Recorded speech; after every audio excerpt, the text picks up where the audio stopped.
science enthusiasts. Welcome to Spaces Unleashed. Every week on Twitter, we bring an expert to chat live through the Spaces program. And this is bonus content that goes with the Science Podcast. We hope you enjoy the show. It's my privilege to welcome Joey Ramp to Spaces Unleashed. How are you doing today, Joey? I'm doing great. Thank you. It's been a busy day, a good day, and productive day. So I can't ask for any better. Oh, man, tell me about it. I just got home like 20 minutes ago. So it's been kind of hectic on my end, too. Where are you in the world? Where do you call home without getting too specific? I am in Arizona, in the southern desert, Arizona. I'm outside of Tucson. Okay, all right. Now, just for everybody to get a handle on who you are and what you do, you're a neuroscientist. Can you tell everybody a little bit about your training as a neuroscientist?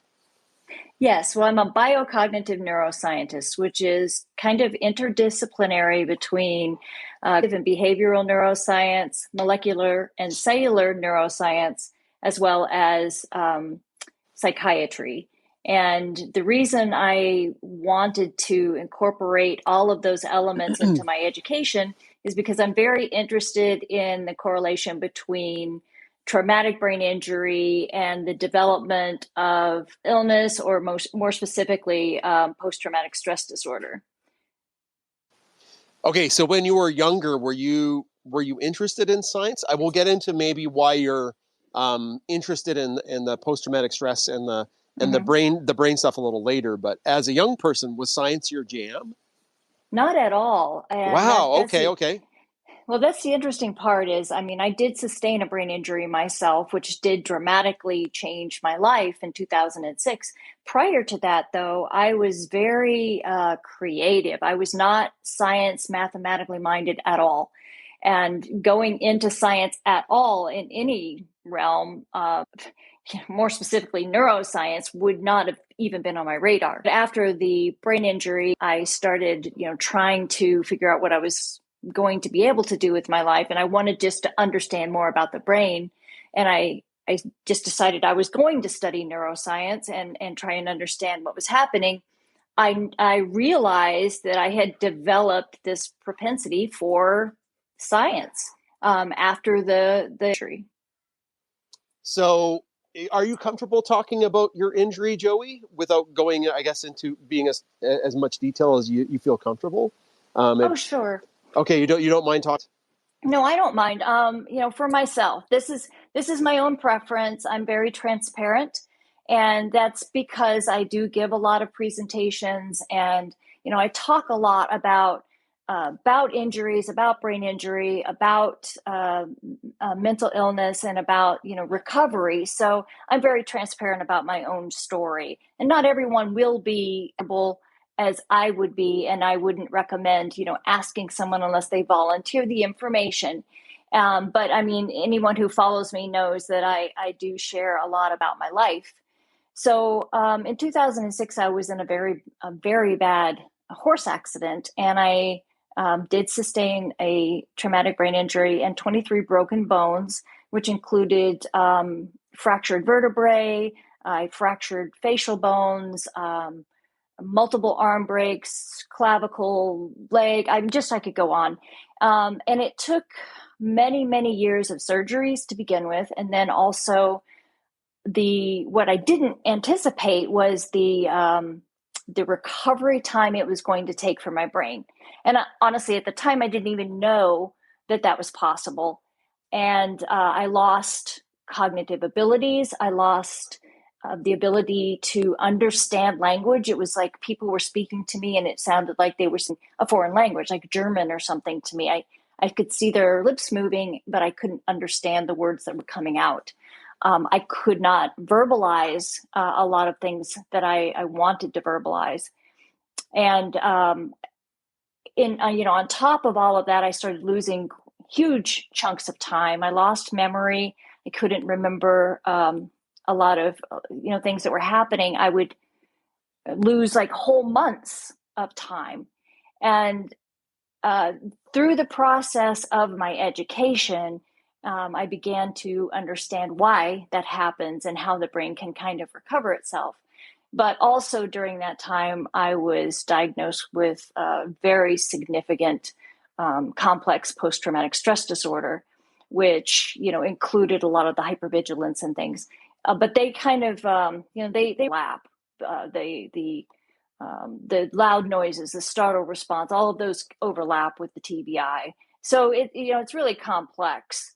But it took me, since 2006 to reach a level of recovery where I could function and have a normal life. Be able to do that, I was fortunate enough to be paired with my first service dog in 2012. His name was Theo. And then Samson now is the successor dog, or my second service dog, when Theo retired. And I've had Samson now since 2015. And I would not have been able to do any of that. And I would not be able to be a business owner. I would not be advocating for other students. I wouldn't be having a life without the assistance of my service dogs. Thank you for being so candid, Joey. I appreciate that. I know. Sure. Yeah, I know. We talked about this when you were on the podcast a couple of years ago. So again, thank you for sharing that part of your life. You're welcome. For people who don't understand the importance of service dogs to you, could you talk about what Samson does for you? And then we'll talk about Samson specifically a little bit later. I've shared some of this. Man, I just love Samson so much. I'm sorry. He's just the best. What do service dogs do for you? What do they allow you to do that you wouldn't have been able to do without them? I guess that's the question. Well, Samson, to begin with, when I had Theo, his tasks were, he had a larger repertoire, I would say, of tasks and skills that he had to do and had to know, because my needs were greater back in the early days. Samson knows the same skills, and actually I believe that Samson surpasses Theo, but he doesn't have to be, he doesn't assist me as much or on a constant basis as Theo did, because I have developed some recovery, both physically and mentally. But so primarily, though, just broadly, what they do, both of them have done for me, is balance and brace, because of the brain injury to this day. Some days, it's not every day, but most days, if I'm busy or if I'm overly stressed and I reach down to pick up something and my head drops below my waist, I will pass out completely, just completely black out and hit the floor. So what Samson will do is he will come to my side, and I can put my hand on his shoulders and I can brace so that I can kneel down and pick it up. And I can't do that myself. I can't just kneel down and do that because of the broken injuries that I've had, the physical injuries that I've had. I can't just kneel down, up and stand back up. So he will come to my side. I can put my hand on his shoulder. I can lean down and pick up something. Maybe it's a key or thing, especially lab, because he won't pick up anything off the floor in the lab. We wouldn't want him doing that because of cross-contamination. He could get contaminated with a chemical. I can pick up something that I've dropped, a pen even. You wouldn't realize how important a writing pen is or a writing utensil is until you're in the lab alone and you drop it and you can't pick it up. So Samson comes to my side. I can pick up my pen. I can go right back to work, and I can remain independent. If he wasn't there, I would either have to stop what I was doing to go get another pen, or I would have to rely on the assistance of another human being, which takes away my independence. Also, when I'm walking, sometimes my brain says that my left leg took a step and my left leg didn't get the message. And so I'm going along thinking I took the step and my leg didn't move, and I would fall, face first on the concrete if he wasn't there. And I can catch myself on his shoulders. And he is trained specifically to brace in a way that didn't injure him. he is physically capable of bearing, that kind of weight. Also going up steps. My left leg won't lift up high enough to go up a step. So I'll put a harness on him and he will help with forward momentum so that I can balance on him, one, and I can help lift up that leg and he can help kind of pull me up the stairs. He also does medical alert. So I'm like, specifically if I'm in the lab working and someone is telling a joke, they're just being overly animated, they're telling a joke and it's funny and everybody's laughing and I'm working and I don't notice it, but my body and my brain register it as something aggressive. And he'll maybe nudge me, or if I'm working, a lot of times he'll just sit up and he has a little like a tag on his collar that he'll hold in his mouth. And I notice that he's telling me something's wrong. I have specific tells. Sometimes I'll tap my fingers in a certain way and he'll see that. Or I'll rub my hands in a certain way and he'll see that. And he knows something's wrong. He'll sit up and that lets me know something in my environment is wrong. And I will stop what I'm doing and I can look around the room and realize, oh, it's just my colleagues over there telling a joke. Everybody's fine. I can tell my nervous system to calm down and I can go back to work. If he didn't alert to me, my nervous system would just continue to escalate. And my nervous system now does not have a way to self-regulate. So once it just boils over, basically, and then the symptoms become unmanageable, where I could potentially panic. I could dissociate even. So instead of being able to stay in the lab because he let me know there's somebody telling a joke, I could potentially be out of the lab for 3 to 10 days to recover, or worse, I could get injured somehow. So just by that little bit of medical alert that he gives me, I can take note of my environment. I can say everything's fine. I can go right back to work and nothing has changed for me. Those are just, I could go on for a long time. I know we are a little limited on time, but if you could just imagine those few things keep me safe, they keep me healthy, and they keep me independent. They keep me working in a career. I can go out with friends and socialize. I could go to the grocery store. I can go to the doctor alone. I can just live my life because of my service dog. He is amazing. But you know what, Joey? You're amazing too. Thank you so much. You're so inspirational. So thank you for talking to us about what Samson does for you. I've got a couple questions before we're going to open it to the floor for questions. Okay. One is, I'd like to know, and I'm sure everybody would like to know, about you personally, what you're doing, like some of your research that you're working on right now, or some of the stuff that you're working on with your, your neuroscience science. Is there anything you can tell us about what you're doing currently? Well, some of the things are a little limited right now because I'm under a non-disclosure. Oh, okay. But I'm still finishing up a little work. I'm sorry, there's going to be a little noise as I open this door. Go ahead, baby. I'm finishing up some work in my previous lab right now where we had finished all of the physical lab stuff. Of course, with COVID, we had to make some adjustments and we had to end some of our research a little quicker than we had hoped to.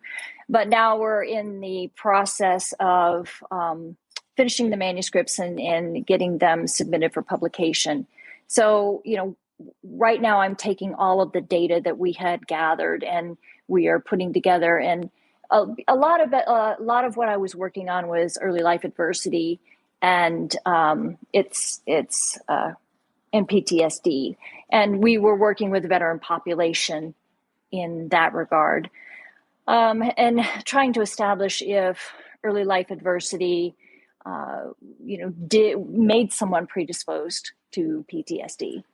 So, unfortunately, because of some of the obstacles and the barriers that I faced in my academics, I was unable to actually research the neurological underpinnings of post-traumatic stress disorder in correlation with TBI.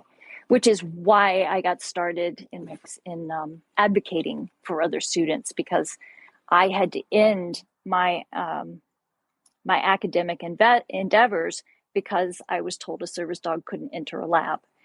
And, that was unfortunate, but now I'm able to change that for other students. And that's where I am now, primarily is working a lot with my own company, Empowerability Consulting. And that's what I've been doing most of the day.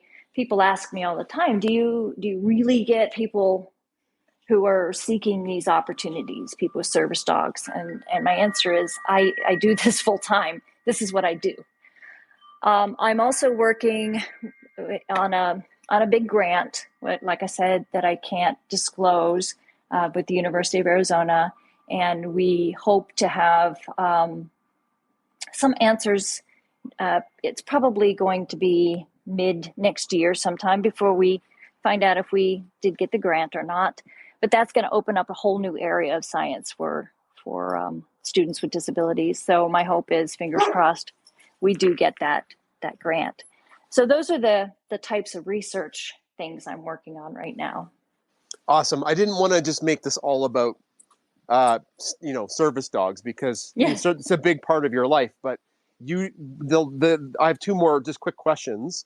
Sure. And you touched on it just right now, which was one of them, is that you do an amazing job advocating for other students to get service dogs, or to be allowed service dogs in their place of learning. Can you talk about that a little bit? I would do a disservice trying to sum it up.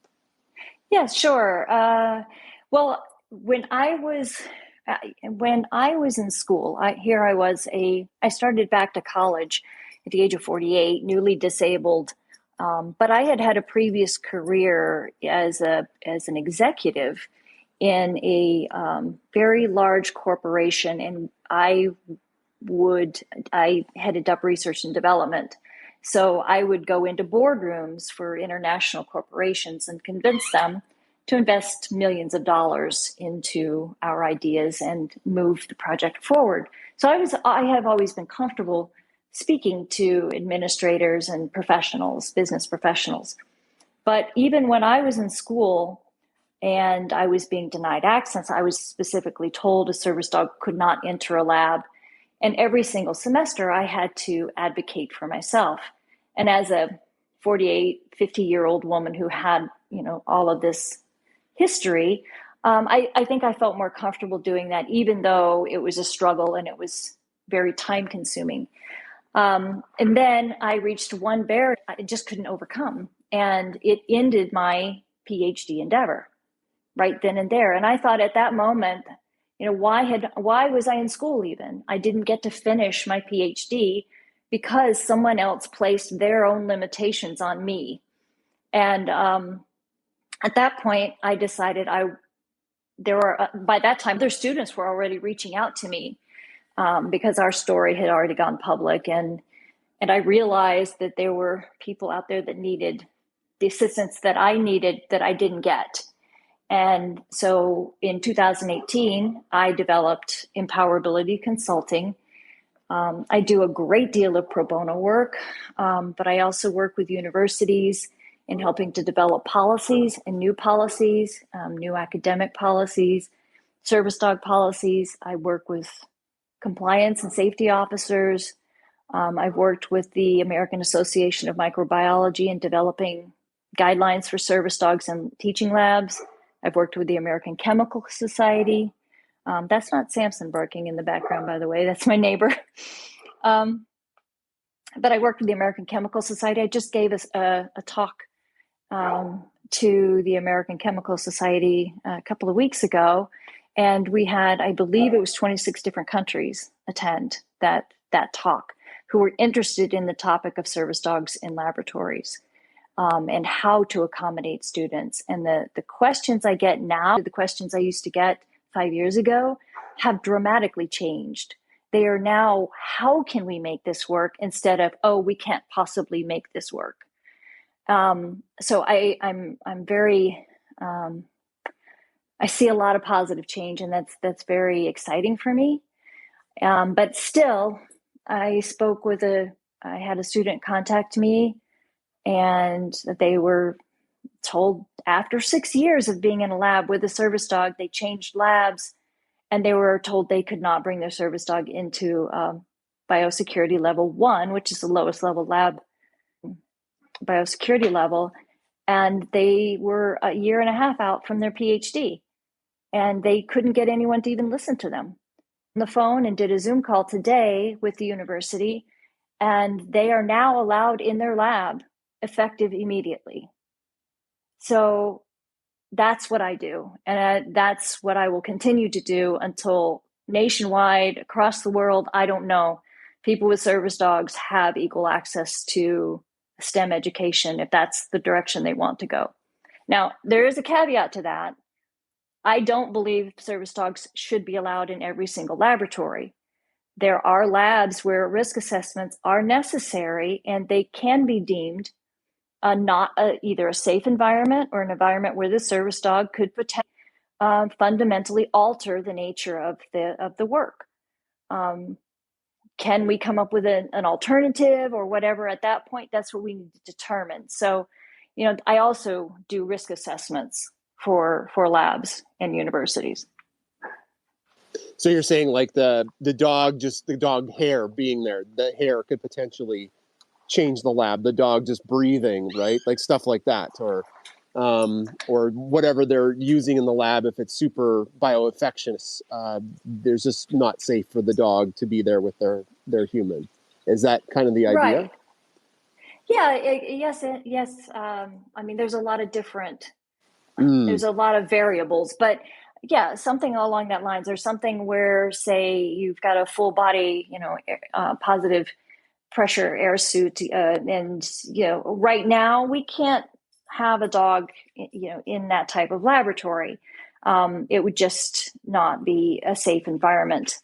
The dog could become contaminated, or we have not developed the technology yet that a dog could work in that type of environment.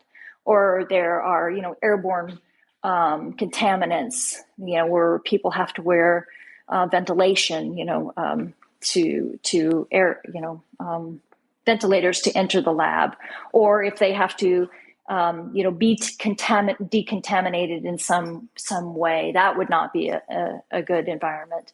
And there are some chemicals that, like placement is just not feasible in that particular lab, but maybe we can move that lab to a different lab where there is space available. That's where a risk assessment also comes in.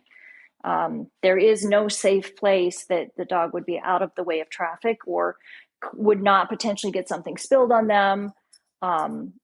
So we just look at other labs and say, okay, here's a recessed bench here, or we could move a table in here. This lab right next door has space. Just little things like that. Sometimes it's just as simple as that. Awesome. Thank you. You cleared up my very bad kind of like a summation of what you were talking about.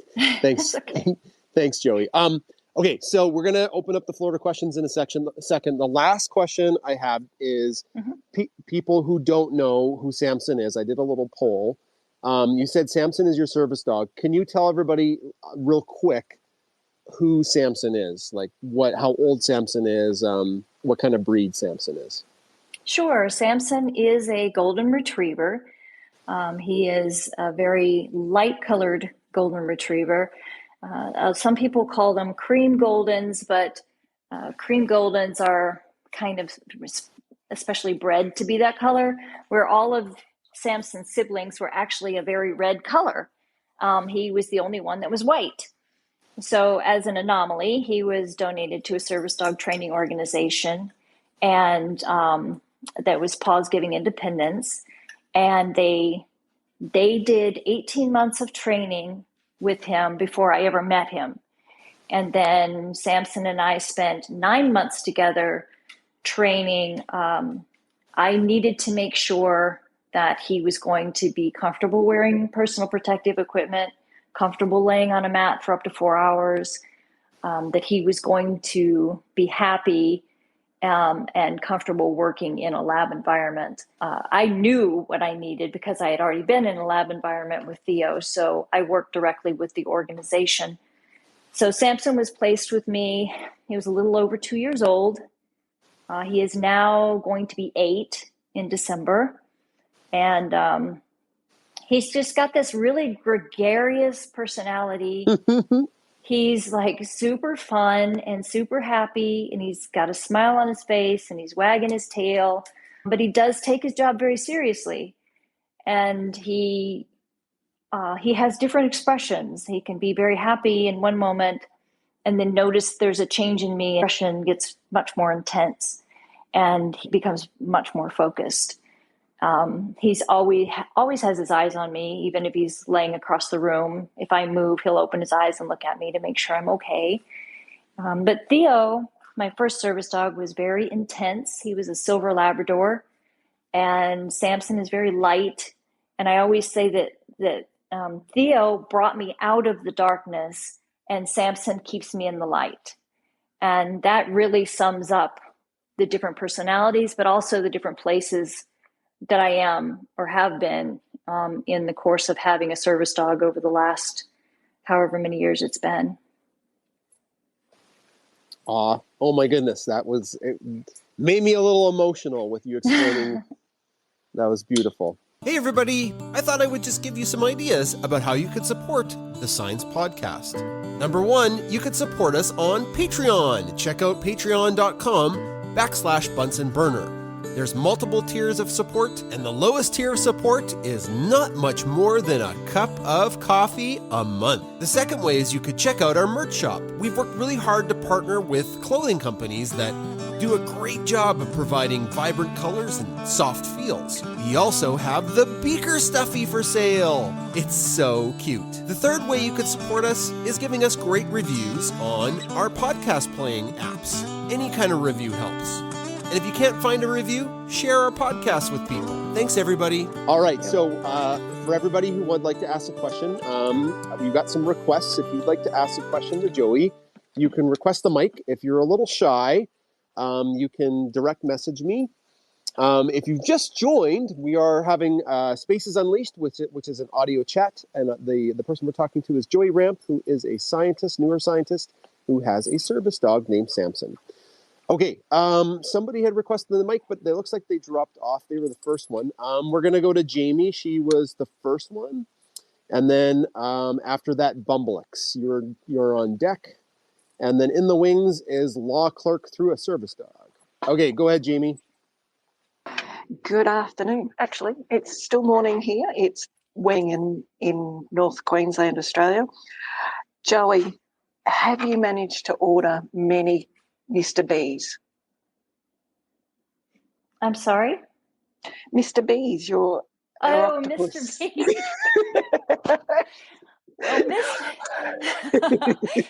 I was thinking science. I'm like, wow. No. I've gone completely off science and onto dogs. Okay, Mr. B, well, let me close Samson's ears here really quick. In Samson's world, Mr. B is the same Mr. B all the time. Yes. And he gets rather dirty and a little grungy and a little tattered, and he goes to the spa. So he disappears for a day or two and then miraculously ends up in the male kennel, all brand new and in a package. And Samson, if he knows the difference, he doesn't. But yes, finding Mr. B's, finding the correct spa has gotten much more challenging. But I will say that I did take a photograph because I found this quite humorous. As I was shopping one day with my son came up with a cart chock full of Mr. B's. There must have been 20 Mr. B's in the cart. So I think the spa is good for right now. That is fabulous news. I'm sure that Samson will be really, really happy. Yes. And I am too. Thank you for your talk today. Oh, thank you for joining. If you don't know who Mr. B is, I snooped through Samson's posts and I found a Mr. B post, and it's up there in the nest. It's like some kind of octopus thing or something. I don't know. Stuffed blue octopus. Stuffed It blue squeaks and grunts and makes all kinds of fun noises. Oh my goodness, those grunting toys! Bunsen goes bananas for them. Okay, so next we have, who did I say? They've dropped out. It was Bumblix. Okay, law clerk through a service dog. You are up, and then Tracy, and then Ramona, you're third. Okay, go ahead, law clerk through a service dog. Hello, actually, Shonda, I am Gemini's handler, and I've been training dogs for, 20 years now, since well before I needed my own. He's my second dog. But yes, I'm a law clerk. Now I just graduated law school, and I was having trained quite a few PTSD service dogs. Is Samson trained for cortisol or just for physical tells for you, Joey? He's he's trained for physical tells. Okay. He does pick up on scent. Yeah. And I can't say that I could identify it as cortisol, but he does pick up on specific scents. But he was specifically trained for behavior tells. Yeah, I've trained both. So I love seeing your shirt. Thank you for being there. I mean, as a trainer for so many years, I've gotten to go through probably a lot of what you've gotten to go through with all the struggles, and not as much in science, but in other areas. And, I had a defendant a couple of weeks ago say, well, you shouldn't have a service dog in here. It's against my rights. And the judge laughed at him because I kind of work directly for my judge. I'm the judge's law clerk. Judge is like, the dog's here. He has a right. It's the law. Sorry. Bye. Yes. Well, I love following your... You get a little treat. Well, thank you for following us. We love following y'all. So I hope that we get to keep sharing. Absolutely. Thank you, ma'am. Thank you. Great questions and comments. I'm sorry I shouted overruled. I couldn't help it. I only know of court things from the TV shows I watch. Sorry. First semester of law school, not accurate at all. Drives me crazy, just for the record. Oh, you don't get to start shout. I want to at least shout overruled at somebody. Usually, I just yell at my students, like they start to complain about homework, and I'm like, overruled. And I have been homeschooling for a while, so there you go. You got her. Okay, Ramona, you're up. Tracy. No, Tracy, you're up. Then Ramona and Liz. Go ahead, Tracy. Hi. I just had more of a comment. When you were talking about how stress can affect your balance, I've noticed that too because I've CP. It's mild, but yeah. So definitely noticed that, and I don't know, you've done a lot of things to help yourself. So I'm trying to get back into the gym to help myself, and hopefully the balance will even improve more. But definitely helps me a lot to go through PT, and so just try I still just try to keep the stress down. But that was something I know what she's talking about because I've gone through that too, where you just tend to fall more if you are stressed. Yes, and that's very true. When I become overly stressed, my all of those neurotransmitters and all of the things and the chemicals and everything get all shaken up and more activated. And for me, they become dysregulated, and so it affects my vision. It affects my balance. Those are a lot of things, and it can even affect how I process information. And so I manage my environment very carefully, which meant that I had to develop boundaries, which is something that's very hard for a lot of people, especially in academia, because you are kind of pushed to push yourself to limits or push yourself beyond limits. And I had to say, this is what I can do to function really well. And I have had to maintain those certain, and I do that in my everyday environment now. And some of those things are, and we hear this over and over, but they're so true. Getting enough rest, drinking enough water, eating a good diet, getting some exercise, whatever that looks like for you.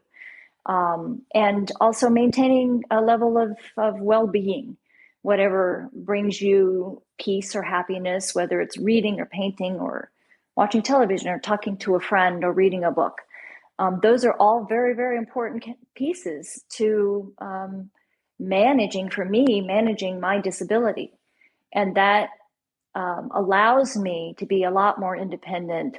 And it relieves a lot of pressure off of Samson. And so he can be more on game, actually, because he's not alerting constantly. He's alerting when it's really necessary. Well, thank you so much for doing this. Oh, thank you for joining. We hope the gym helps a bit, Tracy. That's thank you for sharing. Ramona, you're up. Liz, you're on deck. And then we'll go to the direct message questions. I've got a couple. Go ahead, Ramona. Hey, Joey, thanks for joining us. I went back to grad school in my 40s, so I understand the life school. But my question for you is, you are a woman, you went back older, and you were disabled, and you're trying to pursue a STEM career. Mm-hmm. What do you think was the hardest of those things to get around? Do you think it was the fact you were a woman in STEM, that you had a disability, or your age, or was it just all? And congratulations to you, because any of those things are enough of a barrier to scare most of us away. So congratulations to you for persevering. I'm just sad that you weren't able to get your PhD, but which do you think was the hardest for you to deal with? Well, for me, without a doubt, it was being disabled in STEM. And I could, in my presentations and talks and everything else, I bring up the statistics. I'm talking hard data that NIH and NSF, or National Institute of Health, National Science Foundation or Federation, put out that show the difference between just being a woman in STEM and being disabled in STEM. And just for myself, my biggest barrier was not just being disabled, but having the service dog. Because as a person with a disability, just bringing in an accommodation letter to, say, an organic chemistry lab, they might sigh and say, okay, well, we'll put you in a corner over here, and then we'll put this lab partner with you, and there's your accommodation. Or they do what they have to do. But when you walk in with a service dog, it's an immediate no. And I was told to leave when I was welcomed into a lab. And I had to advocate. I remember my first organic chemistry course at the University of Illinois. It took me an entire year to access that class after I had already done 2.5 years of labs with a service dog.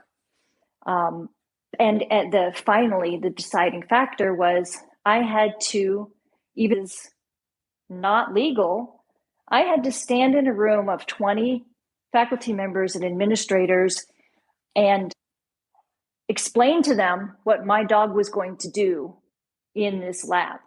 But that is the only way that I could access that course. So times that I had to say, I know this isn't right, but if I'm going to move forward, this is what I have to do. And so that's what I try to make sure doesn't happen to anyone else now, but it was absolutely that. And then when you get into, as a person in STEM, you have to take, here, at least here in the States, you have to take 2 years in a research lab of some kind. And a PI has 100 applications, maybe, very qualified students. And on paper, I look great. And then I walk into my interview with a service dog and it immediately no. And they don't even have to explain why. They can just say, well, there was another more qualified student than you. But some people were so taken aback that I walked in with the service dog that they slipped up and said, oh, we can't have a service dog. We can't have a dog in our lab. So that's why I knew that, or, I would be told I was overqualified for a particular lab, but they really wanted me. And then I would walk in with my dog and not get the job. So I was very fortunate when I did get my PI that I did get, and I was able to do the research that I wanted to do, or as much of it as I could, at least neuroscience. And I also had a really good support person, because he went up against some of the administration with me, because he really felt strongly, because he had watched Samson in the lab. So that was a very long, convoluted way to explain. Absolutely, being disabled in STEM was the biggest barrier. No, you got there well, and I don't want to derail too much, and I don't mean this to be a hot trigger question, but do you think a man with a service dog would have been more successful? No, and the reason I say no is because I represent men as well, who are facing the same exact barriers, same exact conversations. That's fabulous. And again, thank you so much for everything that you do. It's impressive, and you and Samson are amazing. Well, thank you very much. Thank you. Thanks, Ramona. Okay, Liz, you're up, and then I'm going to take some questions from direct message, and then we'll get to the other speaking requests. Go ahead, Liz. Yay! So, hey, Joey. Hi, I just had a couple of questions. So, are you studying neuroplasticity with the TBIs or anything like that? Was I able to study that? Is that something that you're looking into? I don't know. Well, actually, what I was more interested in looking into was, one, the direct correlation. There were a lot of things, like, for instance, in military veterans who have TBIs from blast injuries, not direct injuries, but percussion injuries. They show fracture patterns that grow over time in brain. Of course, these are all postmortem, but postmortem findings. I was interested in how those connections, even in something along that lines, that there's not a direct injury. What I wanted to do was also stem cell therapy, and I had an idea on how to grow, or what I don't know if this would work or not, because I won't ever get the opportunity to. Maybe someone else out there can, but to look at growing stem cells using a person's own bone marrow, and somehow grafting that around some injuries to reduce some of the inflammation caused. And I'm oversimplifying this, of course, but that was what I wanted to do, and in my research, and I never got the opportunity to do so. That would have been really interesting. Mm-hmm. And then my second question, and I don't mean this to sound condescending in any way, and I'm sure that you've heard it from people, just looking at you, like how you present. A lot of people would say, oh, she's not disabled, mm-hmm. because you're not in a wheelchair, you're not missing a limb or anything.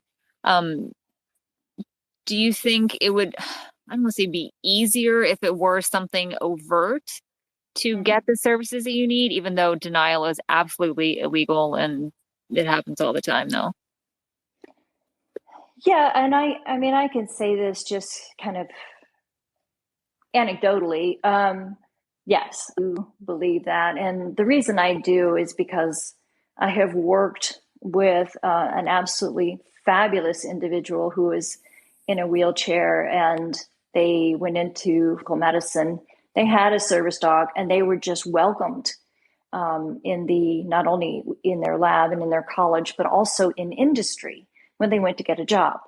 But I have also represented many students in pharmacy, tech schools, also people applying for positions in pharmacies, for instance, who are denied over and over because they don't look disabled, and they walk in with a service dog and they're told, no, this dog can't be there. Where I mean, I know of not only one, but at least a handful of people who have visible disabilities, who have service dogs working in pharmacy industry, and they didn't have any problems. So, I mean, like I said, it's anecdotal for me. I don't have any research to back that up, but just an observation and just within the work I do, that's pretty consistent. Oh, and that's frustrating because I know you can go on the internet and get a certificate. Here's my service dog, my emotional support dog. So the validity behind it, I think, has been reduced, unfortunately, in a lot of people's eyes. Yeah, agreed. And I mean, just to go beyond that, there are a lot of service dog training organizations out there that popped up that are not legit. And I mean, I have some horror stories of people who legitimately had the need for a service dog, who paid $20,000 to $50,000 to get what they thought was a trained service dog, only to find out it wasn't. And I mean, the horror stories go from this person losing all of the money they had and having to give the dog to someone else. I mean, even like to go as far as to say, a dog was given to a police department to be used to search out substances, but the dog was just so high strung and borderline aggressive, where this person thought they were getting a real service dog, to the point of unfortunately, a military veteran who got a service dog and it was not, and it just ended tragically. So, that it's not only the registration and the people playing the system, but it's also on the other end, people thinking they actually have legitimate service dogs and they aren't trained well enough. That's why, this is not a popular thought, but I do believe that and I don't have the answer to this. I do believe there should be some sort of way to regulate, whether it's, registration or whatever. I'm not even going to, get into that topic because I don't have the answers for that. But I think that there has to be some way. I've had often people say to me, well, we don't have to register a wheelchair, we don't have to register a white cane. And this is true. And people with a disability with a service dog, we shouldn't have to. But again, at the same time, a wheelchair doesn't have teeth. It doesn't have its own. It doesn't have, it doesn't think independently. And so, again, I don't have the answer, and I can't even get into a deep discussion about it because I don't have the answer. But I'm afraid that that's where we're at. Something needs to be done, as well as the Americans with Disabilities Act needs to be modified. It hasn't been updated on the service dog end since 2010. That's sad. Well, thank you. You're welcome. Great questions, Liz. Yeah, I don't even know where to go with that, Joey. It's a tough call, right? It is. But you know what? It's great for everybody to think about. Mm-hmm. Now, this is probably a super long conversation, and I could Google this, but there are probably places that are way more reputable to think about getting your service dog from than others. And how would somebody go about doing that in kind of a succinct manner? Well, my first recommendation would be to go to Assistance Dogs International, or ADI website. ADI? Okay. Right. They are one of the leading organizations that set the standards for service dogs. And to become ADI certified is a very lengthy, very in-depth process of observation and regulation and bookkeeping and this huge long paper trail.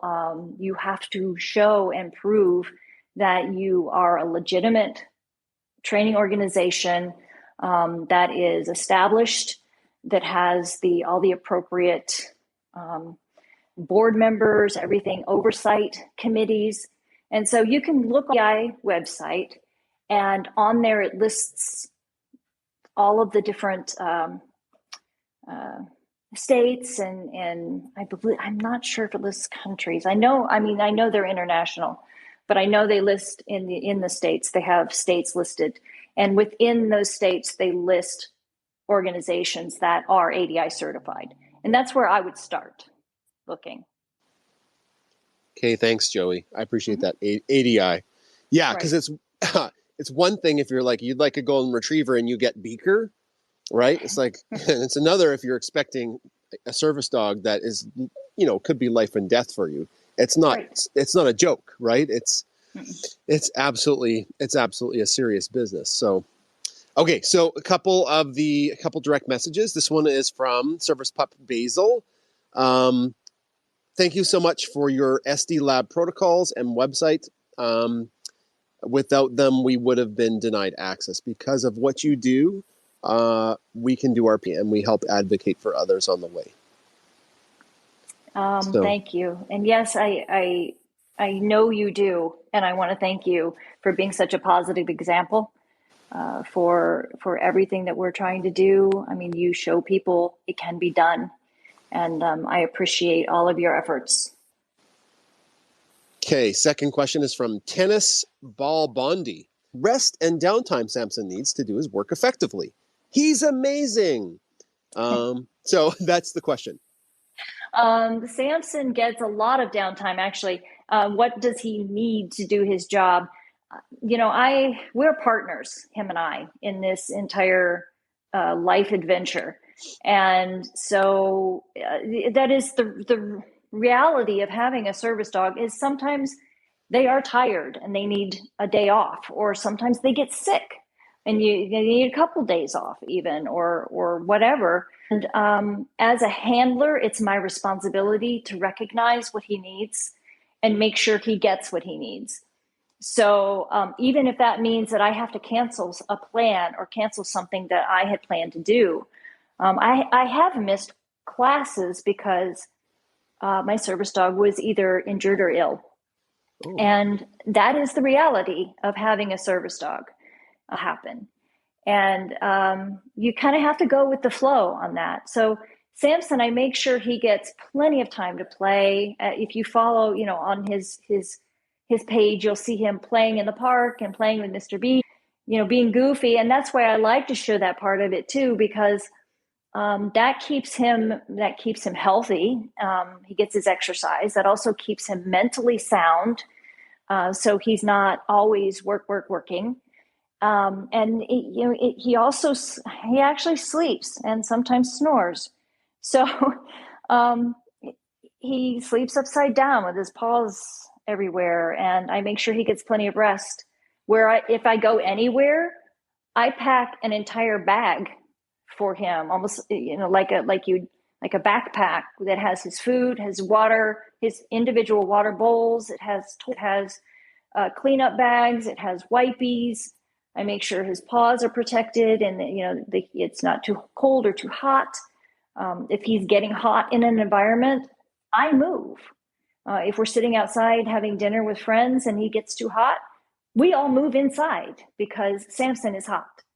So it is my responsibility as a handler to make sure he gets everything he needs. And in return, he gives me, as I would say, or Samson would say to me, he gives 157 12 zillion %. Aw. He does. And that's without a doubt. We're partners. That's so good. I love that. Last direct message question, and then we'll let a couple more speakers go. Joey, are you okay going a little bit over the hour time limit? Or do you want me to shut her down right away? Do you have another 10 minutes? Sure, I do. Uh-huh. You do? Okay, all right.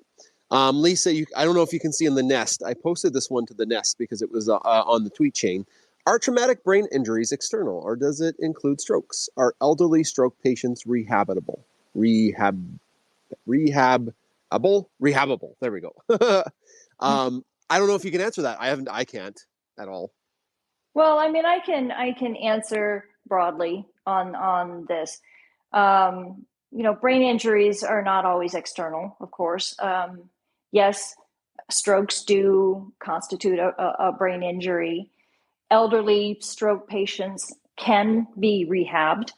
I mean, I can share that. Share this. My oldest brother, who was 75 years old, had a stroke and couldn't recognize anything, and is now he's able to speak sentences again. And it took a long time, sure, but he speaks sentences. He's able to get around. It is different, but he has come a long way from the day after he had a stroke, when they didn't know if he was possibly going to be able to use his limbs or speak or even recognize a hamburger or even what it was again.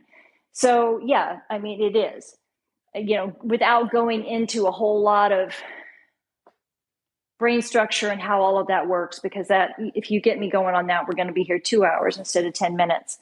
But yeah, brain injuries constitute a lot of different things. And like I was even explaining, injuries where you can't see it and they don't even know it's happening. It just was a loud blast and they went about their business, and there was still a little bit of a fracture in their brain. That's still considered a brain injury.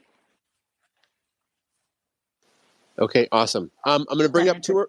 Yeah, that was great, Joey. Thank you. Mm-hmm. I'm going to bring up Karen. Karen's been waiting patiently, and then Paula, and I think that will be the end of the spaces today. Okay. So go ahead, Karen, when you have the ability to speak. Go ahead. Oh. Sure. First, I just wanted to thank Joey for your time this evening and all you do. I've been following Samson for a while, and you on Twitter, and it's been really inspiring to watch, and I appreciate you sharing all of that. But my question for you this evening was just, so as a scientist myself, and I'm currently working in a government setting, instead of an academic setting, but what are some things that people like myself or people who aren't in the science field might be able to do to help improve access for other people like yourself? So you're saying not within a lab setting? Do you mean so just like I'm general? in a government setting right now, so it would be much easier because it is a government and much more like an thing. But so what would be something that I might be able to do to help improve access for other disabled people in STEM settings, from perhaps an outsider's perspective, or from tangentially related with working with academic partners and things like that? Okay, well, just in general for people with disabilities, not specifically someone with a service dog. First and foremost is just to recognize the fact that a person with a disability still has immense potential as a scientist, and or in any career or in any setting.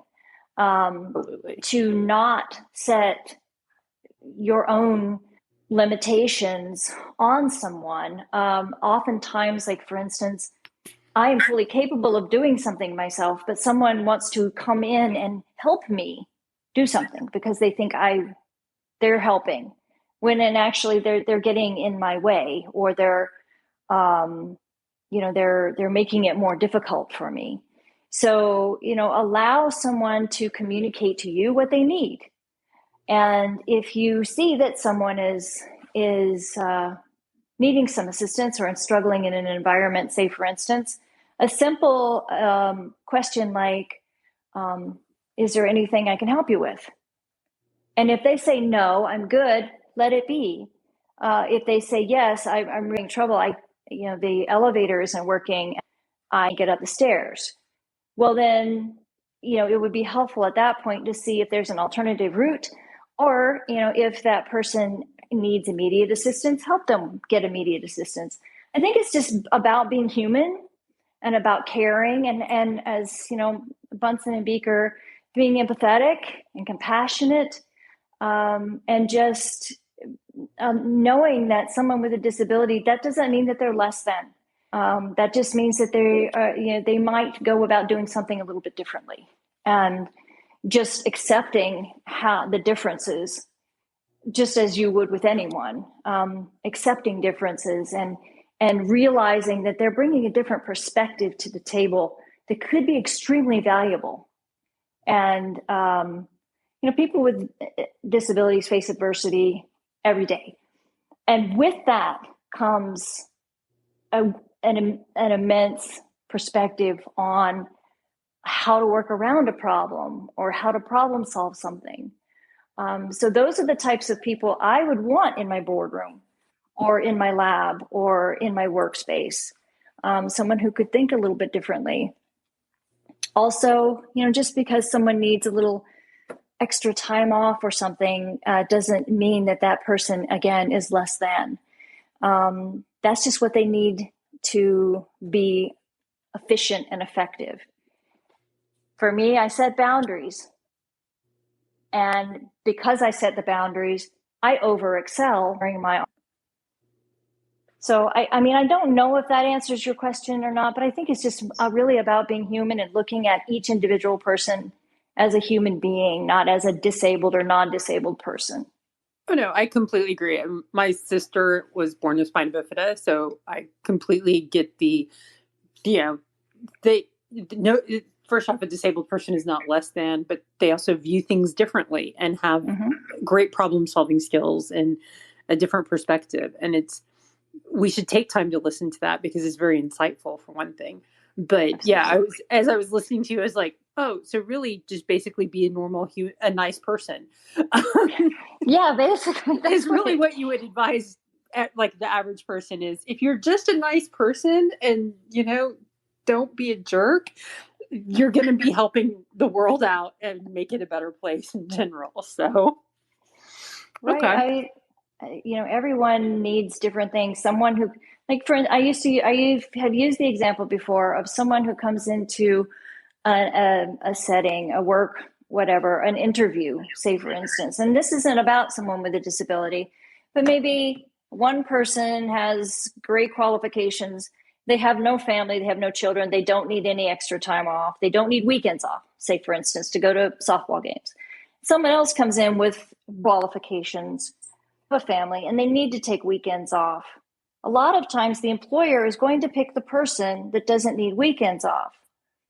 But that doesn't make them a better candidate necessarily. They're taking the easy route rather than looking at the qualifications and actually asking some in-depth, conversation about, so, if you're in this problem-solving situation, what would you do?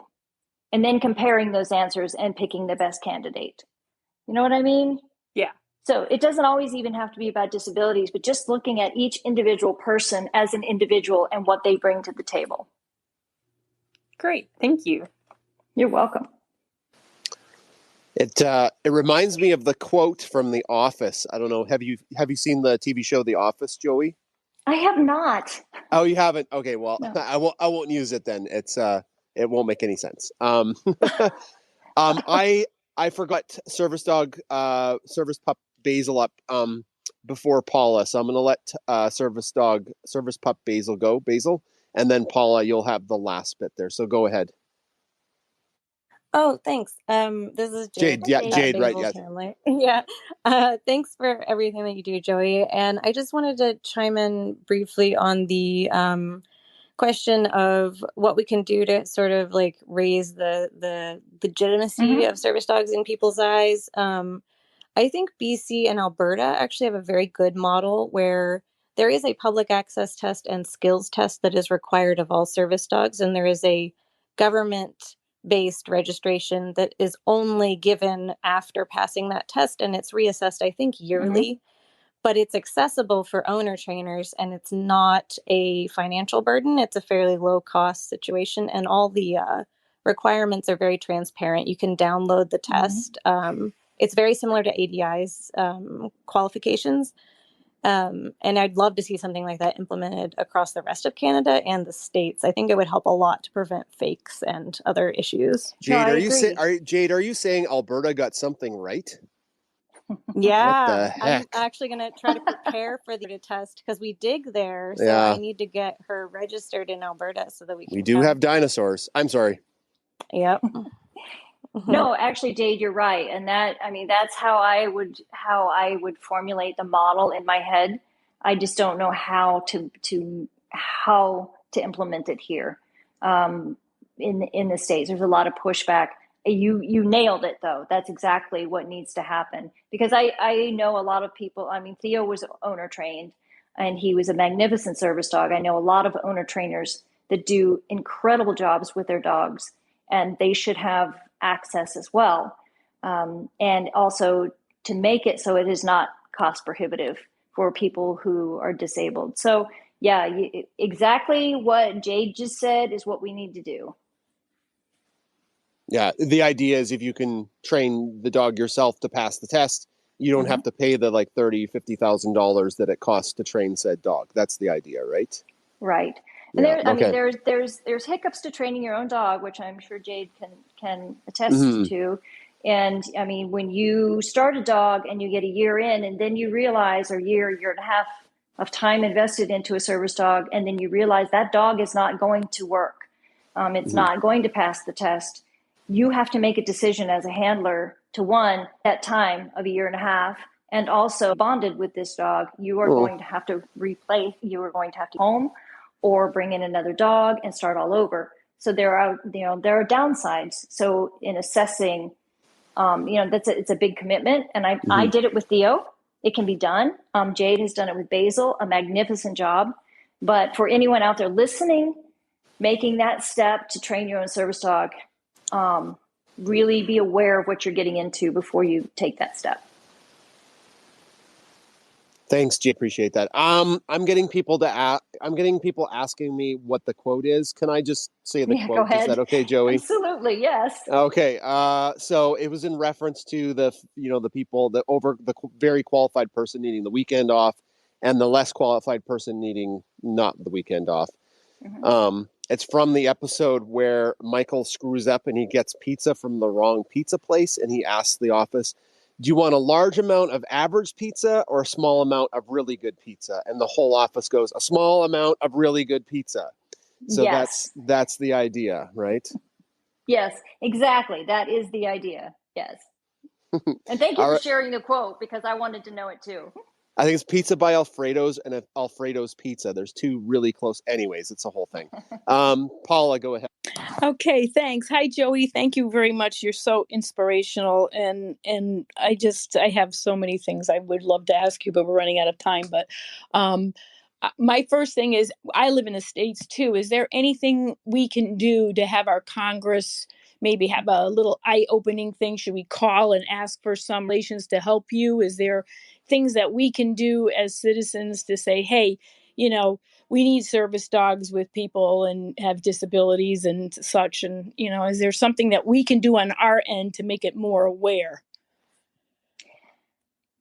Yes, but it's such a broad scale. It's such a scale. I actually was having this conversation this morning with someone about the ADA and just getting that ball rolling. Just individual states who are trying to get bills passed to criminalize fake service dogs or imposter service dogs or whatever they want to call them. Bills are getting passed over and dumped from legislation because there's just not time and space, especially now after COVID.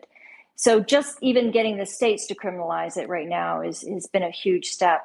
Going something federal like that and actually amending the ADA, we're trying to figure out how to make that happen. And once I can maybe get that together, or if someone wants to take the lead on that, I would be happy to have a conversation. Someone who knows someone in the Senate and the Congress who can start stamping the bill for us and move it forward. I would love to have that conversation. And then it is going to the general public to add their voice to that and say, yes, this is needed, and please don't drop it from the docket because it is needed. So it's going to be a long process, and I'm really thinking it's going to take years to even get. Is there something in your organization that you have started that, we could like donate or help you, or, and also, like I said, even if we just call and start saying something, because I fought City Hall and won. So we had a nuclear waste in our town, and they wanted to put it in 3 towns, and we literally fought tooth and nail, and we won, and they didn't put it in here. So we know, I know personally how hard it is to work when we used to go to all the Senate meetings and all the different things that we did and the legislators and get their eyes open. But like I said, if there's something in your organization that we could do to help you, or even, give us something that we could get the ball rolling for you, that would be great. Well, thank you. And I don't yet, and I don't have anything like that. And I appreciate that you would be, willing to jump in there with us. But I think the first step for anyone would be to just go online and see what Senate bills are coming up, see if any service dog Senate bills are coming up, check to see what your state's individual laws are, and if there is any kind of service dog law in place. And if there's not, then trying to get one implemented. Because if we could get all 50 states, or trying to think of how, I think there's 29 states right now, I think, don't quote me on that. But if we can get all the rest of the states anyhow to put in place a service dog law that says that you can't have, a fake service dog, or, there will be criminal punishment, whether it be a fine or even imprisonment, like in California, then that's a very large step towards getting a federal law in place. Okay, well, thank you very much. I really appreciate it. You're welcome. Yeah, that's a whole thing down there with, you got so many states. Yes. I had to stop and go, do we have 50 states? I don't know. We got 10 provinces and 3 enormous territories. It's easy in Canada. Every province is like the size of like 17 states, with the exception of like Texas and Alaska. Yeah.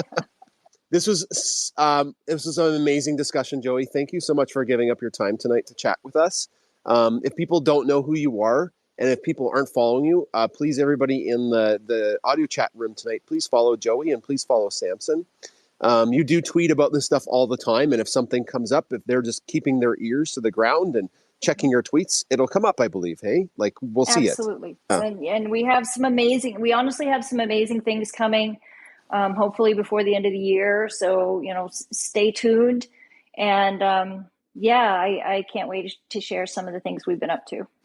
If people look up in the Nest, I have the Happy Friday, today's forecast, 157% chance of happy. I love it. Thank you. I love it. It's not Friday, but it's a happy day when we get to have Spaces Unleashed on Tuesday. Thank you so much. It was my pleasure talking to everyone. Thank you for being interested in this topic and listening. I really appreciate it. And give Bunsen and Beaker great big hugs for us.